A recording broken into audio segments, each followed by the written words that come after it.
Hey, how is it going, everybody? Welcome back to another video. Today I'm here with my 97 4x4 Nissan hardbody that we are turning into a lowrider, and we got quite an exciting video for you guys, so we're gonna hop right into it. One of the videos that I've just known has had to happen for a little while.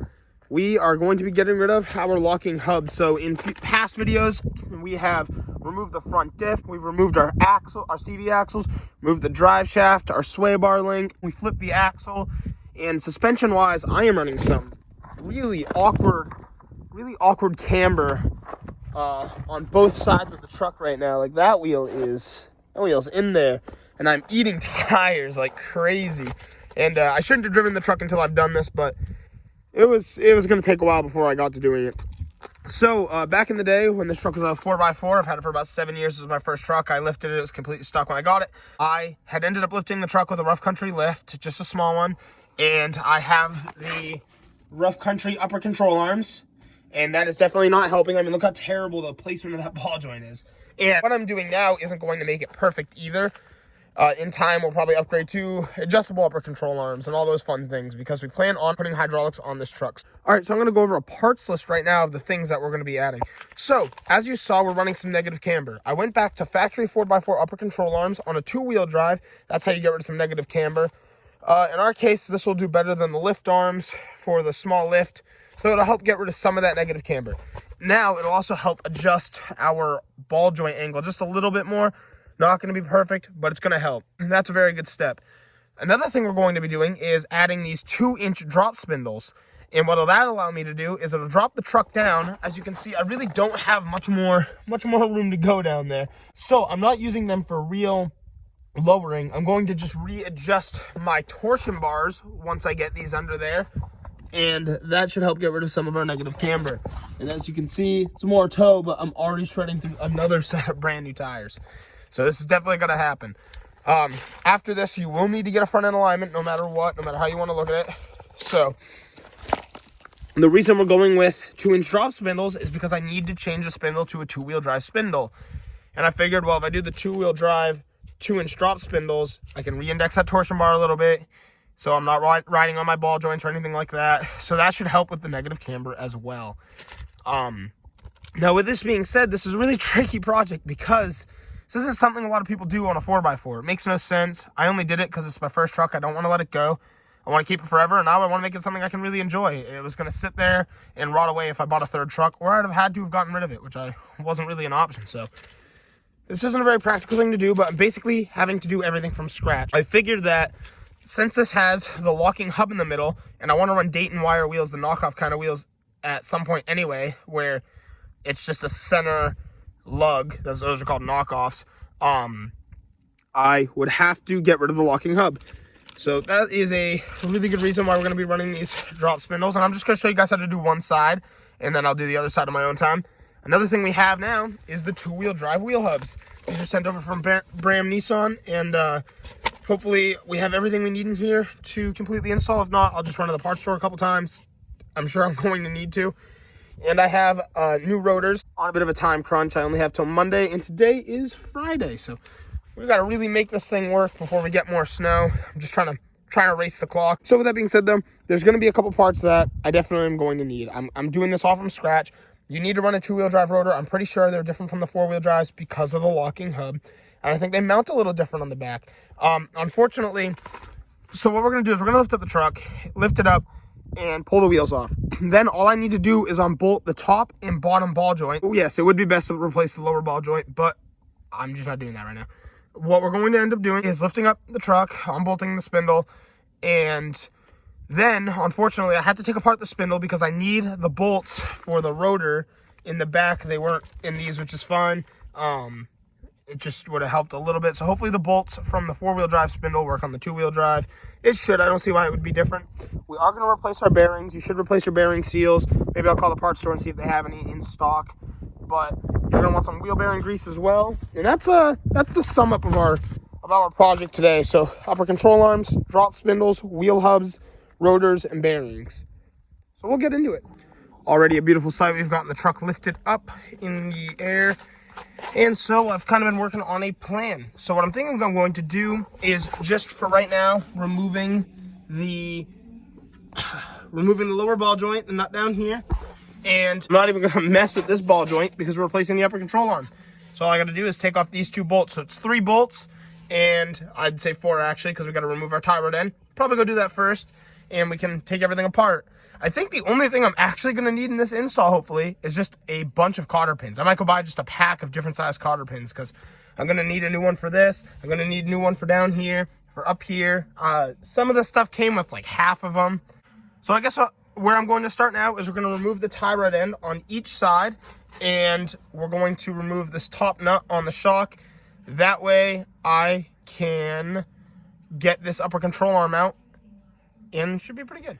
All right, we removed the cotter pin off the tie rod end, and it actually came off the lower ball joint pretty easy, so I'm actually really excited about that. Should be so easy to pull off now. And what we're going to do now at this point is we're going to put probably our jack handle on here just for that extra leverage so we don't have to work so hard and bust this free, but it shouldn't even be that tight. Once you bust that free, this will turn left and right all you want. It should be real easy. All right, cool. Now that we've gotten our tie rod off and our shock unbolted from up there, we'll take a pry bar and gently pull it down. When it's time, we're going to remove the caliper now and just hang that up somewhere safe. And then it's just the 2 bolts up there, the 1 bolt down here after. So in our case, I don't think we need to separate the caliper from the bracket. So I'm just going to remove the bracket altogether because we're going to need to transfer it over to our new spindles. And it's a 19mm as well. All right, guys, I'm trying my hardest to not be a hack about this at all. I don't even know if the brakes have been replaced on this thing. I don't. It's kind of weird for it to be factory. It's like 100,000 miles, usually every 30,000.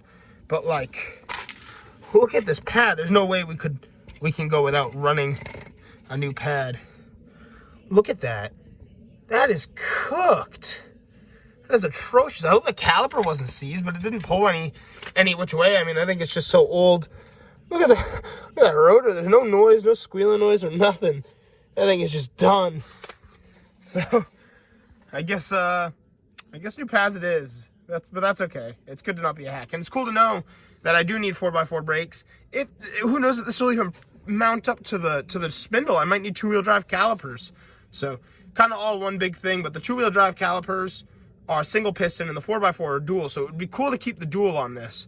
And who knows, maybe that's a good way to upgrade your brakes if it works. So I'll let you know. So this isn't looking too great right now. Both the bracket bolts are stripped. So we are going to just remove the bracket for now. I can always get another bracket later, so that's not a big deal. I can come back to that. So we can pull that off for now, and we can try to get that out way later. So that's okay. It's just a little bump in the road. But once we get that off, then like I said, I'll probably move up here, and we'll figure out what it's going to take to get those control arms off. All right, so we've gotten our biggest metric socket I have in that little set over there. It's a 22mm socket. We're going to pop those off, leave the shock in place so it doesn't just flop right out. That way it'll give me enough room to get down there. If you ever work on cars, you need a best friend. This is it right here, some PB Blaster. So I'm going to spray some up here. Just hope it works its way, almost out. Hope it works its way into where it needs to. Help make this a little bit better. On the other side, I got one off, but I'm using all my might to crack this other one free, and it's not coming free. So I'll just let it soak in some of this for a little bit. We'll come back out and try it again. All right, I've gotten both of those out. I left this one in just a little bit so it can hold this from falling out on me. This is like, I don't know, if I were to take a legitimate guess, it's probably like almost an inch thick, I think. That is huge. So I'm going to go find a socket that'll fit that, and we're going to pop that free, and then remove that up there, pull our shock down, and pull this whole assembly out. So the lower ball joint is like an 1 3/32 socket. I don't have that right now, so I got to go get one, and I think by the time I get one, that sun is going to be gone. So if I do come back out, I'll probably just pop that off if I do come out tonight, and pop the other side of the control arm off. I can probably loosen that by hand. All I got to do is pull this shock down, just, you know, put something in there, pull it down, and then I'll remove the whole assembly, and then we'll come back out tomorrow and I'll show you guys what it's going to take to put it back together.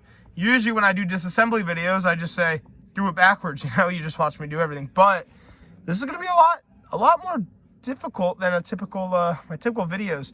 And I need to go source a heat shield anyway, or a dust shield for the new rotors I'm putting on. So we got a couple more parts. Dust shield, cotter pins, and what else does it look like we're gonna need? Brake pads. That's an important one. So got a couple more parts. This might even become a 2-part video, so don't hate me if it does. Just trying to do my best on creating something out of thin air. I do want to say shout out to Street Edge for sending over all the stuff we need with the drop spindles. You have your new brake bracket bolts. As you can see on the other side, like I was saying, ours are stripping, so that's cool to have. They give you the little spacers for them and everything. And like what, 1, 2, 3, 4, they give you like extra cotter pins and everything. Like these dudes hook it up. Like they did it right. So shout out to that. I'm pretty sure they're called Street Edge Performance. They're the ones that I bought the drop spindles off. Beltec makes them too.